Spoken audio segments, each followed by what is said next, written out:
everyone, this is Karen from Blue Rooster Farm, and today we are in the sewing room and I am about to show you how to make a wonderful Valentine's table topper. I guess it could also be any time of the year, but if you are into sewing and quilting, stick around.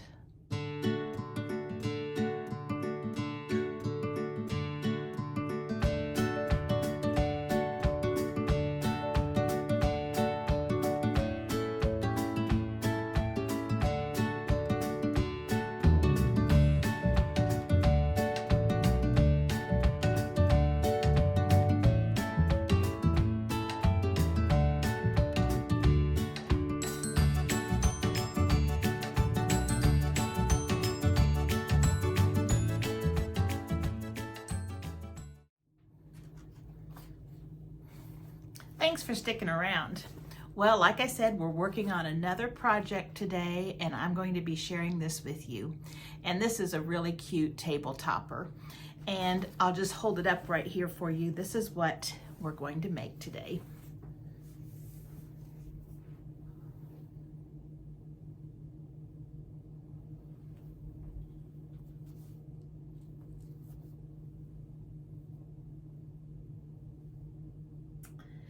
And as you can see, those are house blocks with hearts in them.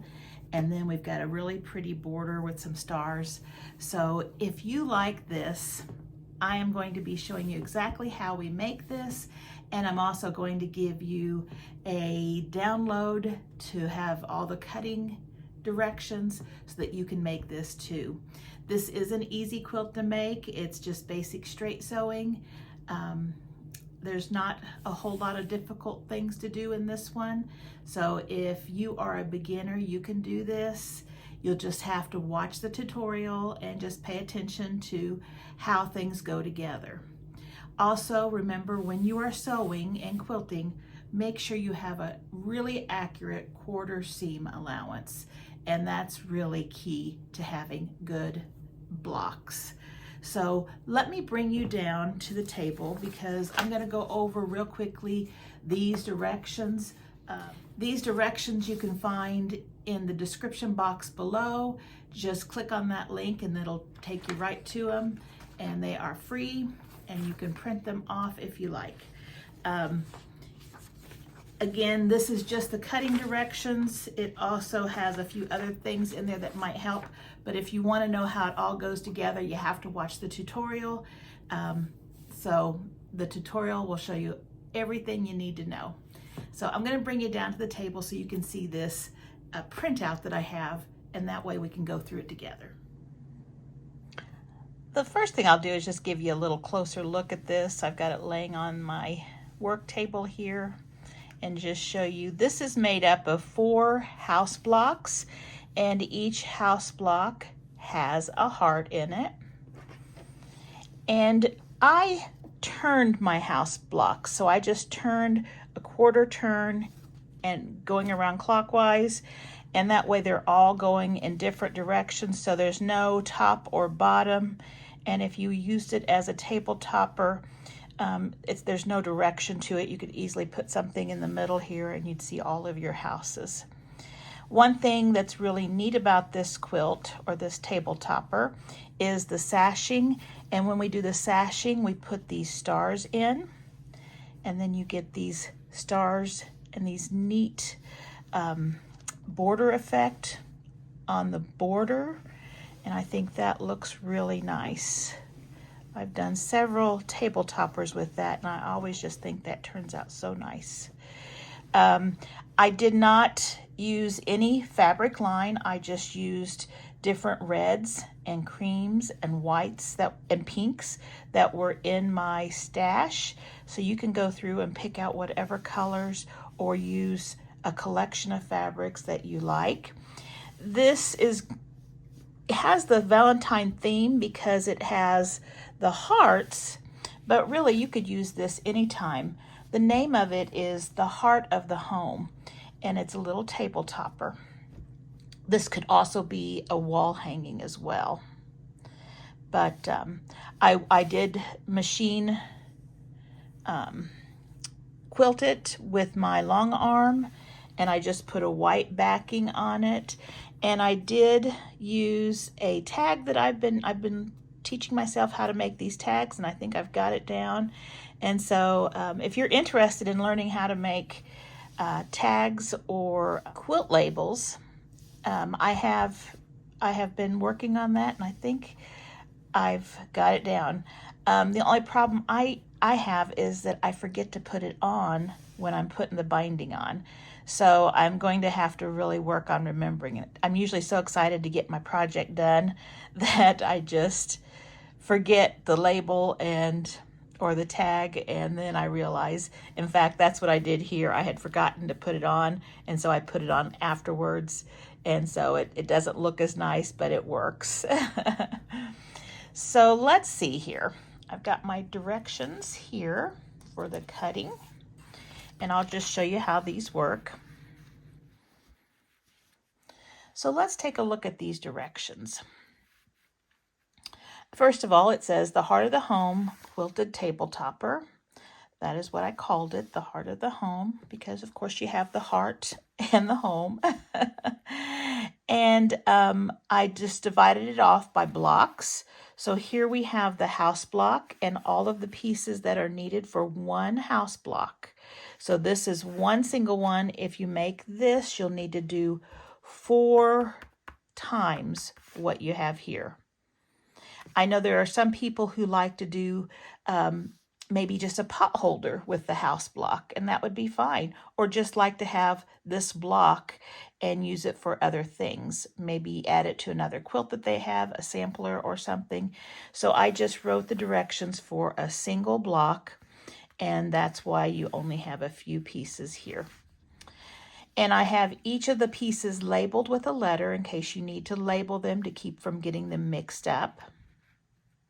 I have the roof and chimney, the side of the house, which is the portion with the door on it, the background fabric, which is the fabric that is up here in the sky.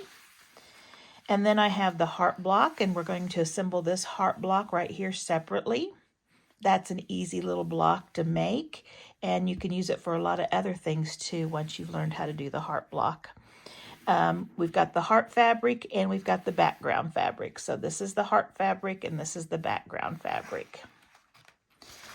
We also have a picture of the block if you want to use this as a coloring sheet for your block. And then here is kind of the colors that I used, just similar. Then we have the cutting directions for the sashing. And that means these strips that are between and all around the quilt.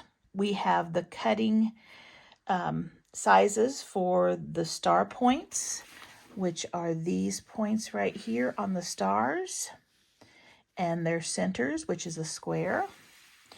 And then we have the border, which is the outside border, and the binding. So this is what we have. I've also showed the 2 layouts that you could do. You could have all of your houses facing the same direction, or you can do it like I've done it and give them a 1/4 of a turn, and then they each face a different direction.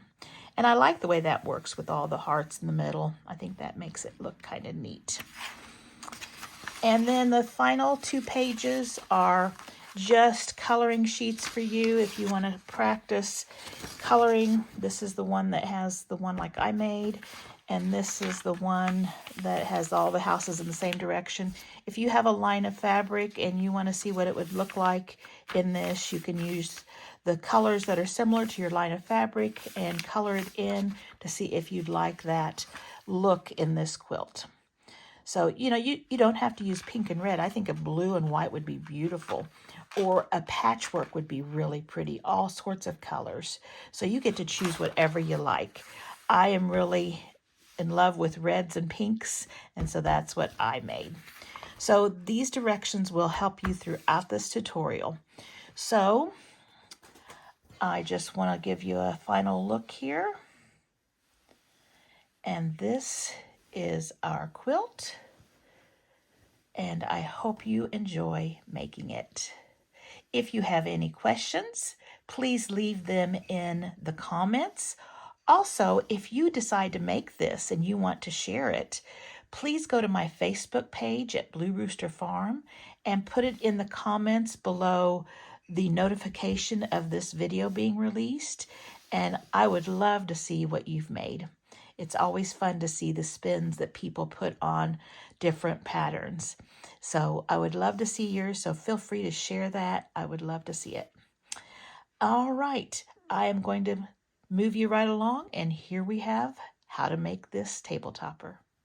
We are going to be making this house block right here, and I have all the fabric for everything but this heart block. We've got the fabric for all of this, and then we'll make the heart block separately.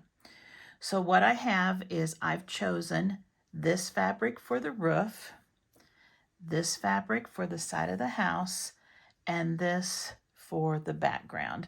Now, I only have 3 different colors. Of course, you could make your scrappy, whatever you want to do. On my background, I have just used a collection of white on white fabrics, and it's just different white on white fabrics, but as you can see, they all show about the same color. And I just have a whole bunch of scraps of these different white on whites that I wanted to use up. So I thought these small blocks and these small little projects are perfect for them. So that's why I've got a mixture, but you certainly can use one solid fabric. Now, I also, on my blocks, have decided to make my roofs darker than the sides of my house. You can do whatever you want with that, but I'm doing darker and then lighter. But I do want to make sure that there is a contrast between the side of the house and the roof. And so you should be able to see a bit of a contrast. And there we have a pink and a red next to each other, and it's pretty good. Now we'll start with the top row, and we are going to go across. So we need a 2.5 inch square, which is piece A, and it's the background fabric. And let me see if I can move this up so we can work right here. So we have piece A. Then we are going to also need our chimneys, and those are piece H's. And I'm just going to be sure we put those away as we go. And we also need another A for the end here. And we need in the middle a piece C.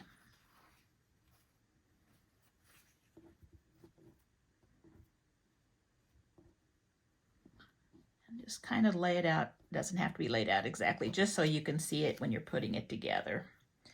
Then we need the B's, which are little tiny pieces, and they go right across the top of the chimneys, and I need to see which direction.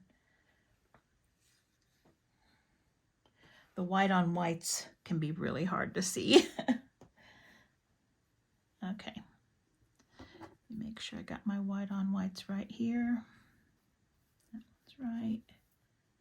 Now we're right. Okay, so what we're going to do, I'm going to first start by putting this face down on the top edge there, and we're going to sew a 1/4 inch away, and that's just making this chimney right here. So we'll do it on both chimneys. Okay, I have both of those finished, and I've got them pressed, and you can press them any direction or open. It's fine. Now we just need to sew all of these pieces together. So I'm just going to start right here, and I'm going to sew these 2 first. Then I'm going to follow up with these 2 right here. Then I will sew these 2 together and then add this one. So I'll bring you back when I've got all of these sewed. And I have them all sewed together. Make sure you iron it flat. Don't have any pleats in between. I ended up ironing mine out toward the background just because we already had the seam there. And then we're going to lay that. Make sure you have the white on the chimneys at the top. So this is ready to go there. Now let's do the roof line. So we're going to need, first of all, a a half square triangle. So we are going to put these away. We are going to take the 3-inch background piece and the 3-inch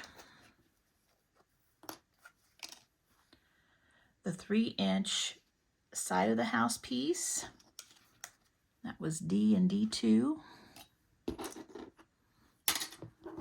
And we are going to draw a line right from one corner to another.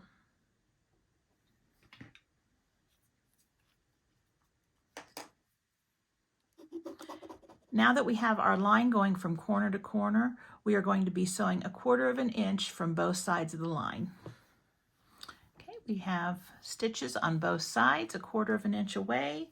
Now we'll just take our scissors or a rotary cutter and cut directly on that line. And now we have 2 half square triangles. If you open them up, you'll see that half of it's one color and half the other. We're only going to need one for this project. If you're making several houses and you want to use the same colors, you can use this in another house. Or I like to keep my half square triangles, and you can cut them down to any size, and I like to use them for other projects. A lot of times when I'm making a quilt and I have half square triangles, I will make a block for the back. That way it has the same color in it and it makes the back look really neat. But put one aside and keep one. And now I'm just going to finger press that for a second. We are going to make sure that it is the right size. We need a 2.5 inch half square triangle. We made it out of two 3-inch squares, and so that's not going to be exactly 2.5. So you can take a half square triangle cutter that's meant for this, or you can take a regular ruler that's a square ruler, and most of the square rulers have a diagonal line. You just want your square ruler to be bigger than 2.5. If you have a 2.5 inch square ruler, it's perfect. Just place it on top and cut around. But most of us don't have all the sizes, so I'm just taking one that's larger and showing you how you would do it if you don't have one. You just lay your ruler, the ones and the ones, so you're going from 1 up here and from 1 up to 6.5 here. And you're going to set your fabric on the 2.5 line and your fabric down here on the 2.5 line. And now we have this little tiny bit here and this little tiny bit here and then the dog ear. So we're just going to trim that off. Oops, I moved it just a little bit, but I think it's okay. I'm also going to trim off that dog ear. And now we have a 2.5 inch half square triangle. Okay, so that's going to be like this. Then we are going to take the roof block, and it's this one right here. It's block I. And we are going to put on this side a background square, and it's square A. And we're going to put it right sides together, right on top, just like this. And since this line is going like this, our line's going to go the same direction.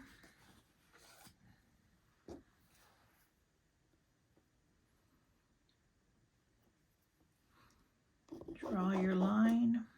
Okay. We're going to stitch directly on that line. I usually stitch a thread's thickness to the outside of that line. This is going to be the waist, this side right here. So I usually sew just a thread's thickness on that side. That way if it's a little bit off, I'm safe. Okay, I have sewn on the line. Now let's flip it back. And if it covers up that background square, then we're in good shape. So we can trim 1/4 inch away from that seam. And we'll just finger press that right now. We're going to do the same thing with the other 2.5 inch square, D3.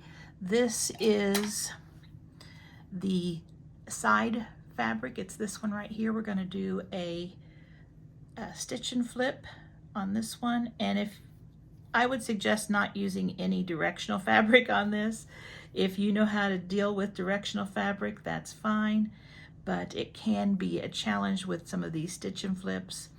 But I don't think any of my fabric's directional. Now, since this line right here is going from the upper corner down to the left, we're going to do the same thing here.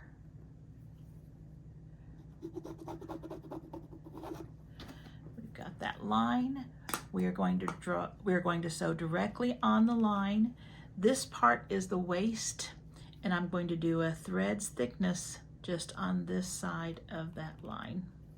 Okay, make sure it covers, and it does. We can trim 1/4 of an inch away from our stitch. There we go. Now we need to put the half square triangle with the roof, just like this. Make sure you have the 2 fabrics that are your side of the house fabrics together. Don't do this. Okay, just check it out real carefully. Don't do this, but do this. Make sure it forms a nice triangle right here. Okay, so we're just going to flip it over. We're going to now take a look. Since we haven't pressed, we want one of the seam allowances to go up and one to go down, or one to go to the right and one to the left, however you want to think of that. That way our seams can nest. And so I'm going to make this one go to the left and the one on the back go to the right, and then those seams will lay right on top of each other. And I'm going to stitch 1/4 of an inch away. And be sure you pin if you need to. If you're a beginner quilter, be sure you put some pins in this. And there we have the roof. Now I went ahead and pressed. Of course, over here, whichever direction you had placed your seams when you were sewing those 2 pieces that we just sewed together, you just follow that. I did press this one open since there's seams on both sides. You could do whatever you'd like. It would be fine going this direction or that direction too, and then whichever direction you want over here. All right, so now we have, cut this thread right here. We have the whole roof, chimney, and sky finished. Now we're ready to work on this piece. So we're going to start with just laying this G piece right here. And then we're going to lay F. We have 2 of those. And we have a C.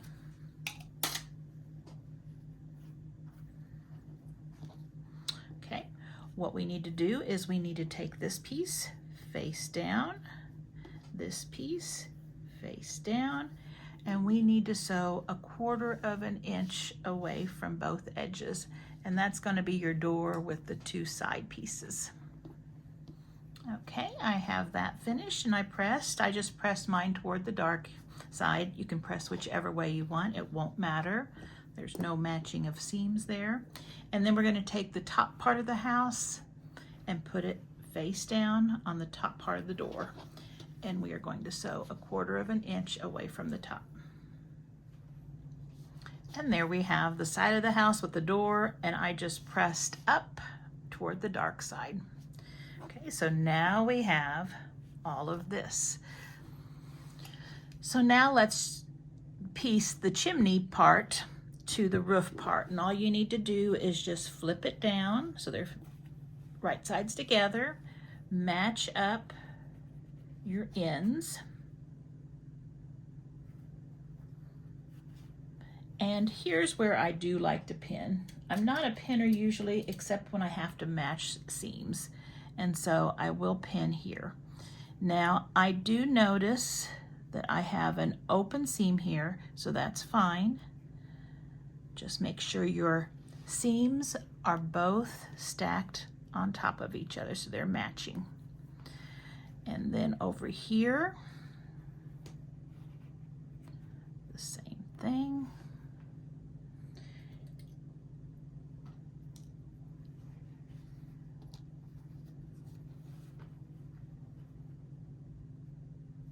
I'm going to go ahead and pin this end. Now right here, we have our roof line going down, and we have this seam right here. They are not going to meet. Let me show you this. Okay, so since this seam is going this direction, and this seam, whoops, and this seam is going down straight, when you try to match the seams to the seams, it's not going to match. It's going to shorten it up over here because you don't want to match seams on this one. You want to go ahead and go all the way to the edge and pin it, and then just look where it lays naturally. And I'm going to hold it up here so I think you can see our seams aren't matching, and that's perfect because we are going to be sewing 1/4 of an inch away from the top of the fabric, which would be about here. And so if I put a pin right there where we're going to be sewing and flip this back,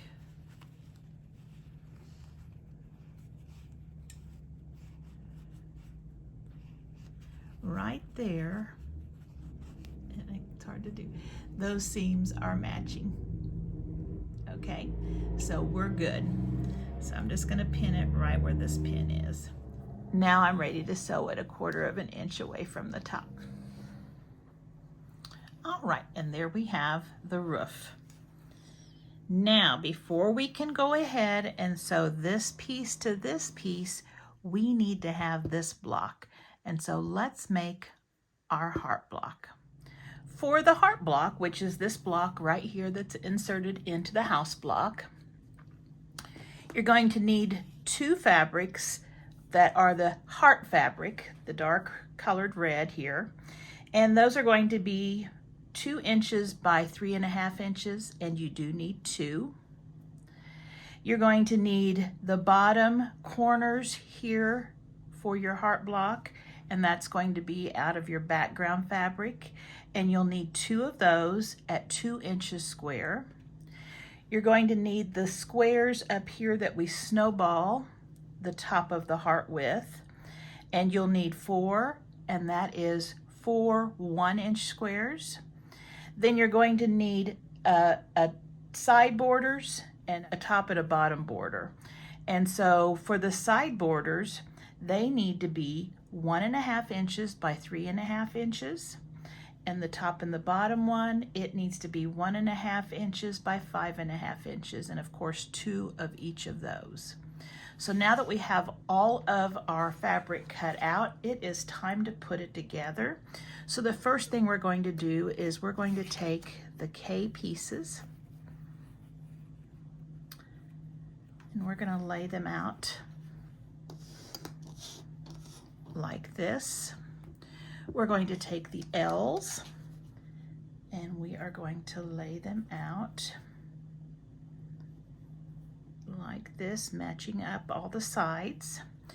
We're going to take the J's and we're going to put them again face down. All of these outside or the background fabric is face down on the right side of the heart fabric. So we've got right sides together.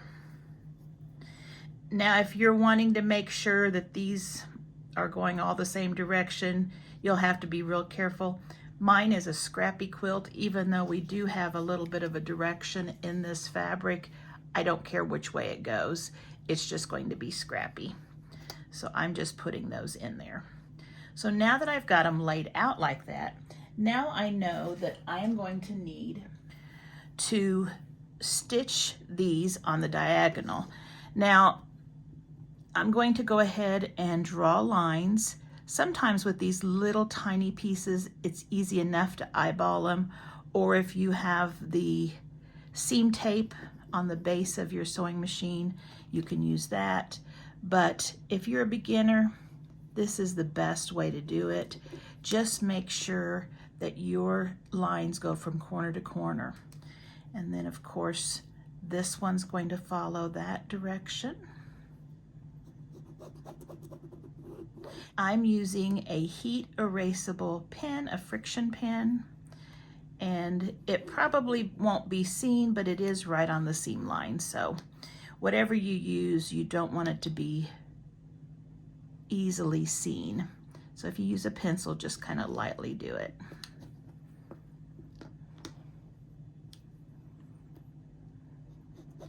Now what we're doing is we're snowballing. This is called snowballing the corners.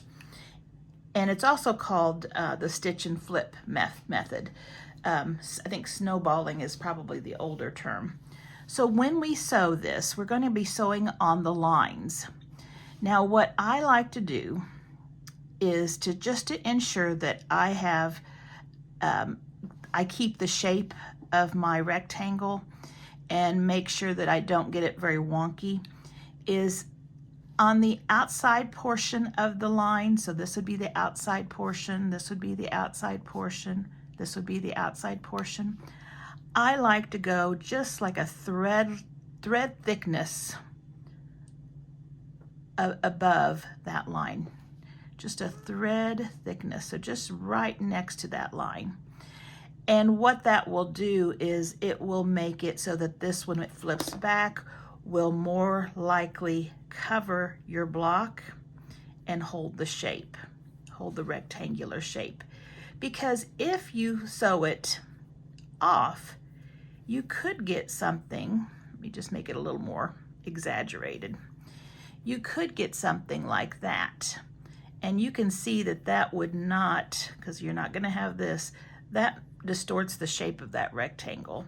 So you want to be really careful, and if anything, sew on the outside portion of that line. And the same over here. So I'm going to sew all of these lines, and then I'll bring you back. All right, so I have those sewn on the lines, and what you do before you trim them and iron them back is just flip them back and make sure that they cover that triangle underneath them. If they're a little bit big, that's okay, we can always trim that down. It's if they're too small that you probably want to rip it out and redo it. And those look good, so we're going to trim 1/4 of an inch away from the line that we just sewed on, just like that. Just get rid of that excess fabric.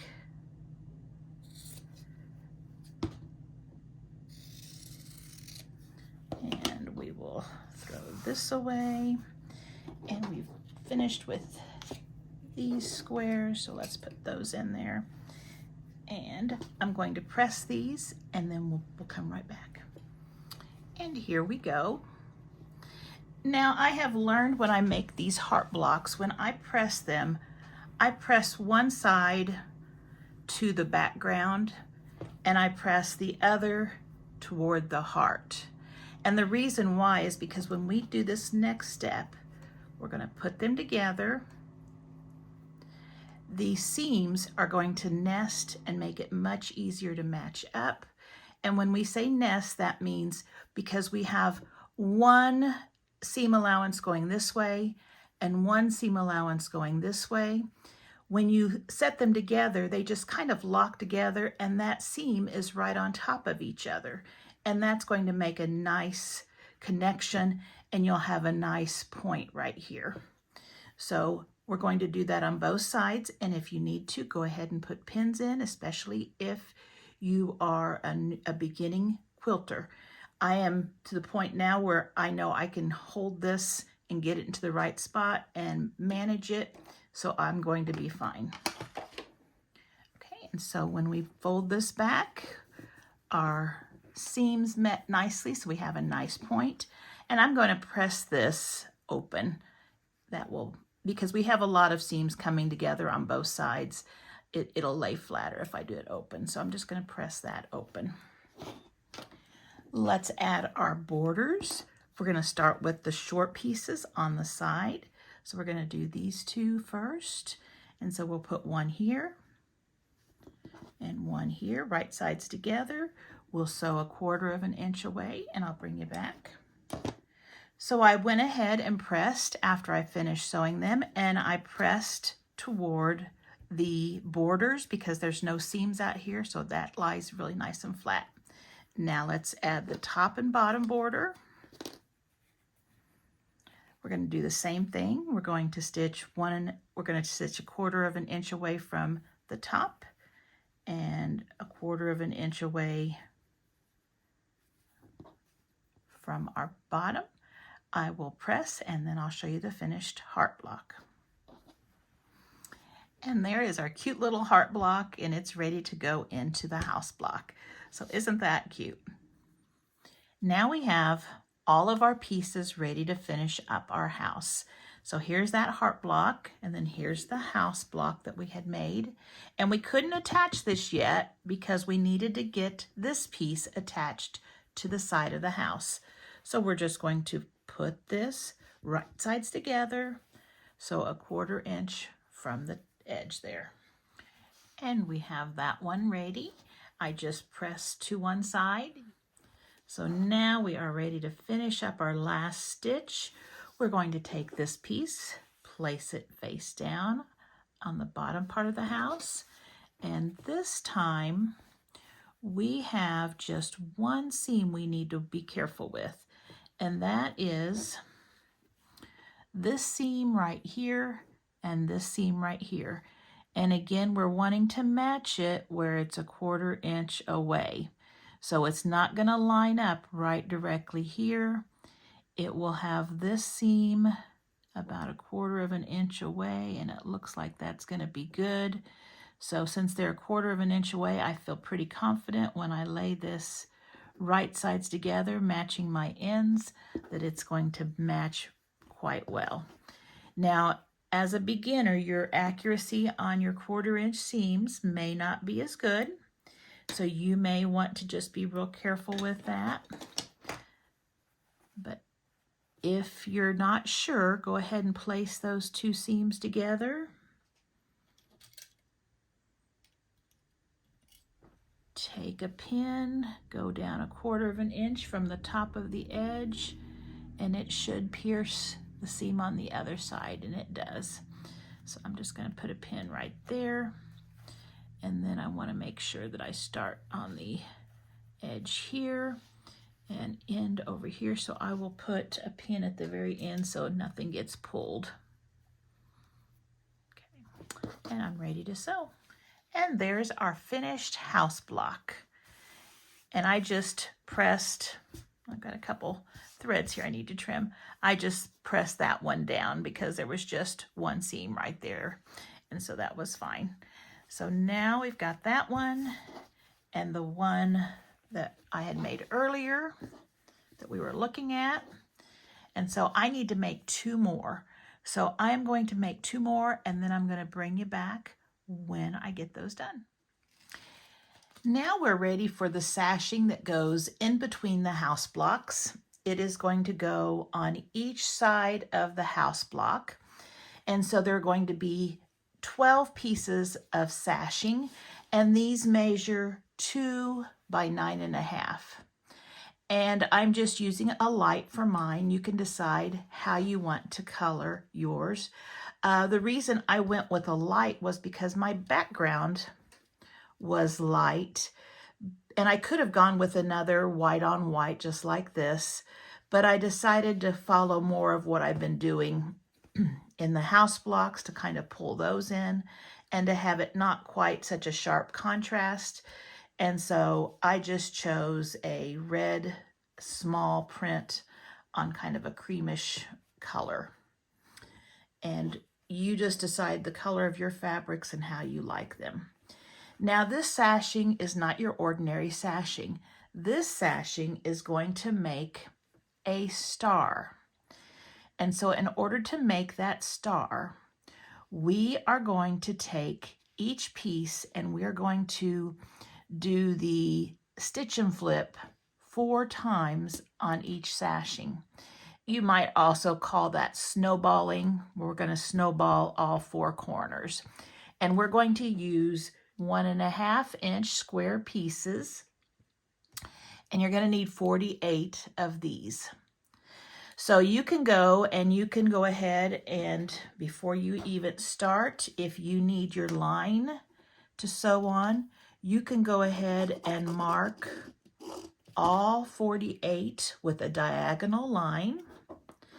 If you don't need diagonal lines because you have a tape that shows your stitch on the bed of your machine, or if you feel confident that you can eyeball it accurately, that's fine too. Just wherever you are in quilting is how you will do it, whatever you're comfortable with. I suggest that all beginners do what I'm doing right here, and that is marking a diagonal line from corner to corner. And you can go through and do all of those at once if you need those lines. I'm just going to start off right here with enough for 1 block. Now, as you see when you look at this, the snowball blocks on this one are larger and they are going to overlap each other. The corners are going to overlap. Now, I am going to try to make this very consistent, all pieces consistent with each other. So I'm always going to start with the left corner first and then do my right. And the same up here. The left corner I'll sew first and then I'll add my right square. Okay, that way they'll all look the same.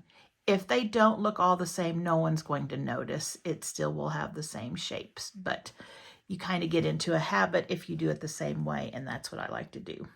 So what I'm going to do is I'm going to start with this piece of sashing right here, and I'm going to put this in the corner, and I am going to sew right on that line.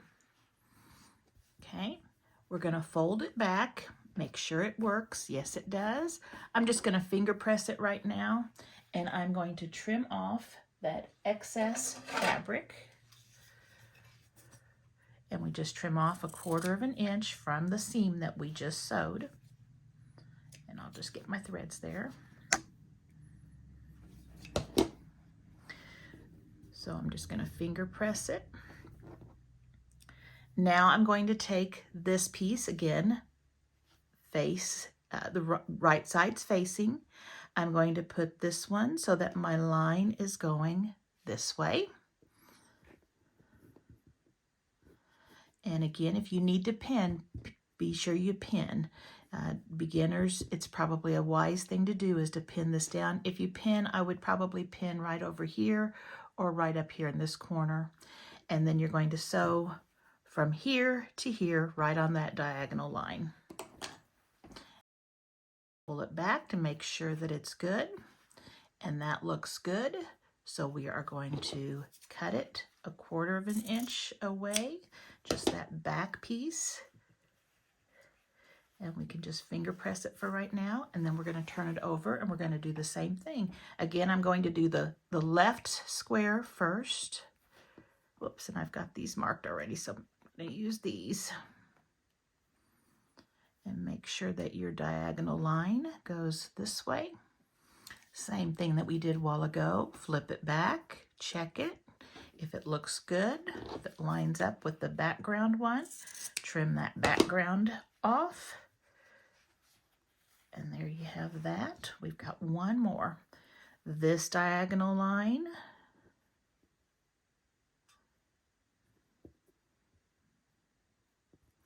will go this direction. We'll start right here and sew to here. Flip it back. That looks good. We can trim off that back corner 1/4 inch away from the seam. Now I can give it a press, and there we have one piece of sashing finished. Now you're thinking, oh my goodness, we've got to do 12 of those. Well, there's an easy way. We can do what we call chain piecing. And when you do chain piecing, you take all of your squares, and again, if you wanted to have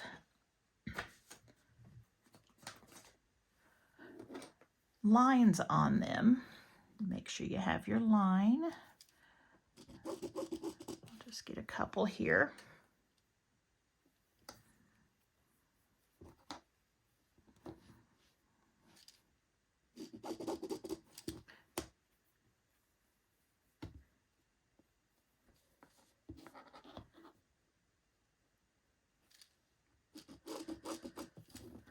Okay, and you just start off making sure your line's going the right direction, and we're going to stitch this one.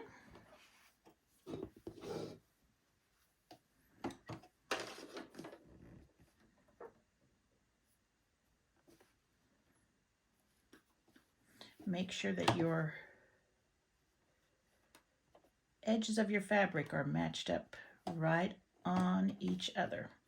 Otherwise, you're going to get wonky blocks. And then we're not going to cut our thread. We're just going to move to the next one, doing the same thing, the same square, sewing just like this.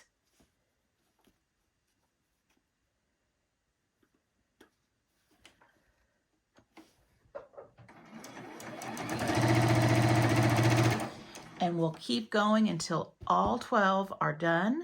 Then what we'll do is we'll cut them apart, and we'll do this corner next on all of them. We'll flip them all back, we'll check them, we'll trim them, and then we'll sew this one on and do all 12 of like that. So that's called chain piecing, and when you have to do the same thing to several blocks, it makes it go so much faster.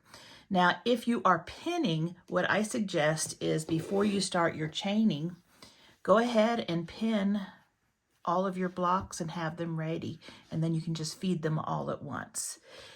If you're not, just pick them up and put them together, that's fine. Or you can have them stacked together, that's fine too. So what I'm going to do is I'm going to go ahead and get all of these done, and then I'm going to bring you. I just wanted to bring you back real quick because I wanted to share with you, for those of you that don't know what seam tape is, as I was sewing, I thought, you know, there might be some people out there that don't know what the seam tape is that goes on the bed of your sewing machine. Cluck Cluck Sew sells this. It's kind of like a washi tape, so it comes off real easy. It's kind of waxy. And what you can do is you can line it up with your feed dogs and put it at the base of your, or on the bed of your sewing machine. And here I have it here, and then I have it on my table that extends out. And so you have a line right here. And in order to use this, and let me see if I can zoom you in. And so like I said, we just placed this tape, and I just lined it up with the lines here going to my feed dog, and just making sure that this was going parallel with the lines on my sewing machine, and that way we know it's straight. And so when you do it this way, what you do, you don't have to mark your lines, and I just bring my fabric right here, and I lay my square on top, and then I'm going to go from this corner to this corner, and so I just line it up with my needle. I line this corner right here up with this red line because I'm going directly on the line, and then I just sew, keeping this corner on the red line. And when I do that, I get a really nice straight line from the tip to the tip of those corners. And so this seam tape is not expensive. It is well worth it. So if you don't like to draw the lines, this will save you lots of time. Again, I believe it's Cluck Cluck Sew, but I think there's others out there that make them. And then I think there's different people who have made little sticky things that go on your base that you can remove if you want. This one works the best for me. So I've had this for several years, and you can see I still have quite a few yards probably left on it, so it lasts for a long time. So that's that, and that's why I wanted to bring you back. So I'll finish up with these and then I'll bring you back. I have all of my sashing pieces finished, and we're going to take a look at this quilt. And now we have to make a decision.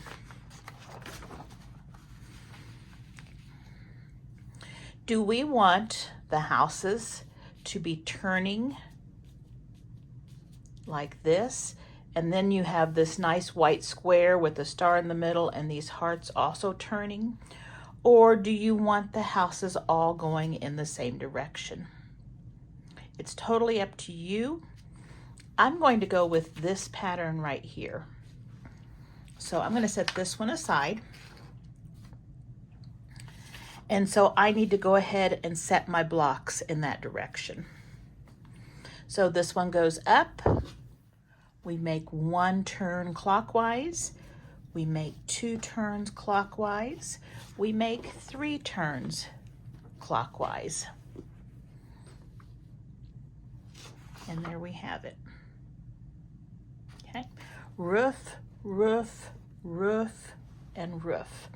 So they're all going in a separate direction. Now that we know the direction of our blocks, what we're going to do is we are going to lay, let's see, I'm going to do my blocks across. So I'm going to lay sashing in between each block and on the outsides of each block. So there, there,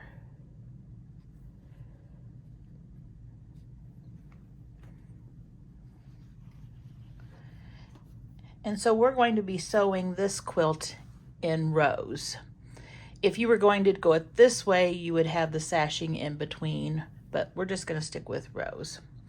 So that means I need to sew this sashing first to this. And I think I'm going to go ahead and sew this sashing to this one. And then after I get those two sewn together, I'm going to sew these two together. And then at the end, I'll add this one right here. I'll do the same with these.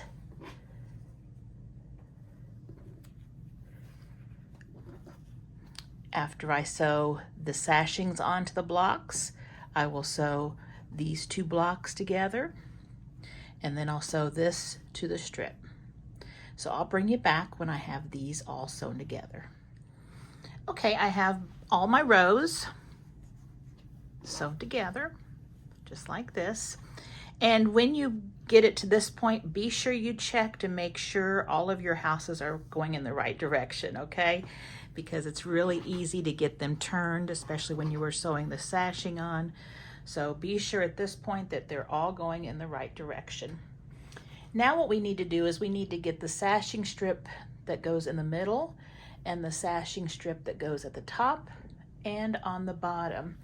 And so what we're going to do is we're going to sew together the sashing strip, and then we'll sew it to the blocks. So the sashing strip will look like this. You're going to have 9 of these 2-inch squares, and you'll need 1 at each end. And then you'll need another set just like this for the bottom and the top. So you'll have 3 strips that look like this: a square, a sashing, a square, a sashing, a square. So I'm going to sew mine together, and then I'll bring you back after I've got those 3 strips. I have finished my sashing strips. I have 3 sets of them. And because I had pressed toward the sashing on these vertical pieces, I needed to press away from the sashing, or actually away from that center square on these. Okay, so it's a little tricky because you do have a point right there. If I were doing this again, I may have pressed toward the block on these because there is a bit of bulk right there, but it should be okay. So press away from the squares and toward the sashing on this. So what I'm going to do is we're going to be putting the sashing between and above and below these quilt pieces. So I'm going to start here at the top. And I'm going to lay this directly over that sashing piece, and I'm going to match those seams. And because we did press opposite directions, they're going to nest very nicely right there. And here is where I pin. I'm not much of a pinner except when I need to match my seams. And here I am. So I'm noticing as I'm putting this one in that this sashing right here is balled up a little bit. So this is a little wider than my square here. And the only reason it would be was because of my stitching and seams there. And also I did add a little spray when I was spraying these, so that might have shrunk this square a little bit, but it's okay. We are going to get that to fit. I'm going to go ahead and match and nest the seams here. Put a pin there, and I'm going to go ahead and match and nest the seams here. Okay.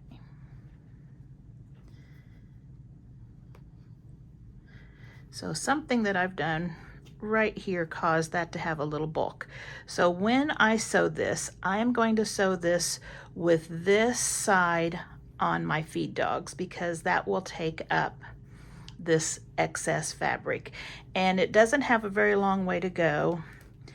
I could take these seams out and restitch, but I am not going to mess with it. Could have been my seam allowance was a little off there, but that's okay.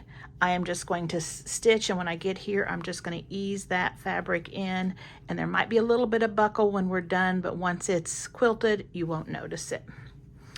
All right, and you can put another pin here or here too to help keep it together, but since there's no other seams to be matched, you don't need it. So I'll bring you back when I've got this one on. And I have this one stitched on, and as you can see, it worked right in. And because these star points have a little extra space between the point and the square, it's not going to show up much if you don't get them exact on this, so I wouldn't worry about it. So let's go ahead and we're going to do the same thing. I'm going to sew this one here, and then I'm going to sew face down this one here, and then I will finish off by sewing this to this, and we'll have all of the sashings on, and I'll bring you back. All right, so it is all pieced. The center portion is all pieced together. Doesn't that look pretty? That looks so pretty. And we are ready to put the first border on. So for the side border, I have cut 23 inches by 2 1/4 inch strips. And so I'm just going to match those up with the edges. And so 1/4 inch away, and then I'll bring it back and we'll do the top and the bottom. Okay, so I have the side borders on, and it's pressed, and I went ahead and pressed toward the border. Now we're going to take 2 strips that are 2 1/4 by 26.5 inches, and we're going to use these for the top and the bottom. And on this one right here, I went ahead and pieced it, and some people don't like to do that, but you never see it once you get it pieced and quilted, so I'm not sure why. So I'm going to be putting this pieced one up here, and then I have a full strip down here. So one thing I want to remind you, I've shared with you it before on some of our sewing, is that when you're putting a border on, to make sure all of your fabric and everything is even, I like to give my border a crease right in the middle. And then I like to match my middle of my border with the middle of my quilt. Right there. And then I like to make sure I have my ends matching on both sides. Like this. And then if there is any extra fabric, whatever side has more fabric will go toward the feed dogs. And this one has just a little bit more on this piece right here, but you know, it stretches right out, so it doesn't really matter. But I'm going to go ahead and have that at the feed dog, so that it'll be, I'm going to sew it like this with the quilt on the base of my machine and this border facing up. So that's how you put the border on, so that it's even and that it's all matched up. So I'll bring it back when I get these on. And here is the quilt with our borders all on it. Now, as you remember earlier, I was looking at this and I've mentioned that this is our first border. But looking at it finished like this, I don't think we need another border. I really like it just the way it is. You know, when you have it on paper like this, it's really hard to see exactly what it's going to look like. And so I'm thinking this looks really nice. And then you'll have your binding, of course, on it. So I'm going to stop right there, and I'm going to get rid of this border.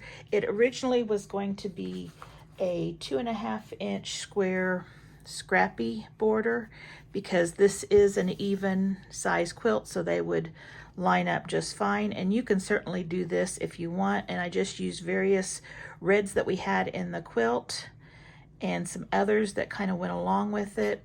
And you would just piece these together and then put them outside. And then after you have all that done, then you would quilt and then bind it, put a binding on it afterwards. But I really don't think I want to go there. I like it just the way it is. Sometimes when you're designing quilts, once you see it with the fabric and in person, it looks so different that you think, I think I'm going to change my plans a little bit. And so I am going to change my plans. So I'm going to be taking this off of my cutting directions so that we won't have that on there. And this is the way it's going to look. Right now it's 26.5 by 26.5, which is a great size. It really is quite big. And then you'll have your binding on there too. So it will make a perfect table topper in the middle of a table, or on the wall it would be perfect, or on the back of a chair or a couch. I think all of those would look really, really nice. So I am going to get this quilted, and I'm going to put a binding on it, and I will bring you back when I've got that all done. I have it all quilted now, and I'm ready to put the binding on. And I have chosen this fabric, this stripe, and I think it will look really nice. If we lay it back here, we can do an audition of it very easily.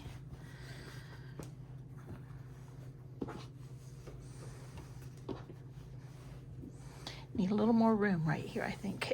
Okay. So I think that stripe will look really pretty on it.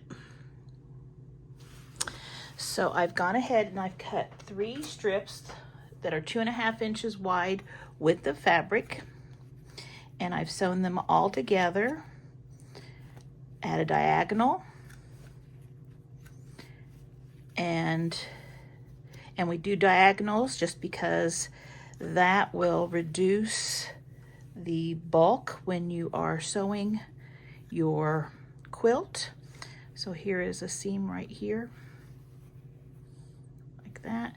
And to do that, let me just take this off here for a second. To do that, all you do is you take your pieces. Once you have your width of fabric, and it's just flat like this, 2.5 inches flat, and you have 3 strips, we're just pretending with this, you just put right sides together, and I don't want the selvage to be on there, so I extend it past the selvage on both sides, and then I just sew from this corner here, right there where the intersection is, to this little intersection right here. Trim this off, flip it back, and there you have your attached strips without all the bulk of just sewing straight across. There are people that do that, and that's fine. I just find that if you don't want the bulk in your binding, this is the easiest method. And then I also like to open up my seam allowance and iron it flat like that.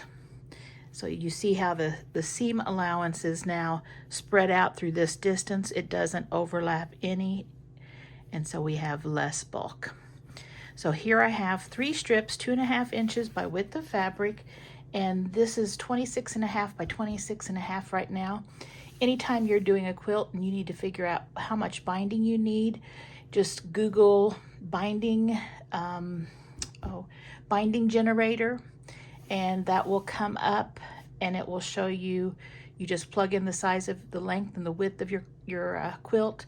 You also plug in how wide you want your binding to be cut and the width of your fabric that you're using, and it will figure out how many strips you need and how much you need to buy. Very, very handy. So I'm going to get this attached, and I am going to attach this on the back because I am going to machine bind. So I'll attach it on the back, and then I will bring it to the front and I will machine bind it. If you need help with that, my past videos, the one that is the 4-leaf table runner from fall, and let's see, the other one is one of my, I think it might have been the Tootsie Warmer. I used the glue down method, I believe in that one. So check out either of those and that will show you how to do that in more detail. Okay, I will bring you back once I have my binding on. All right, I have finished making this table topper, and here is the binding on it. Again, I machine sewed this binding on. I have a white background. I used a heart pantograph with swirls, and I really like it. I'm going to back you up just a little bit. That will help you see it a little bit better. My table's not quite big enough for it. So there you are. And you'll see a picture of it. I've got a picture posted at the end so you can see that. I really hope you enjoyed this video.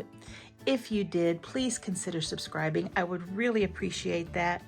These videos take a lot of time, especially when I share a pattern with you, making those patterns. So please share these videos, please comment, anything you can do to make YouTube push these to more people.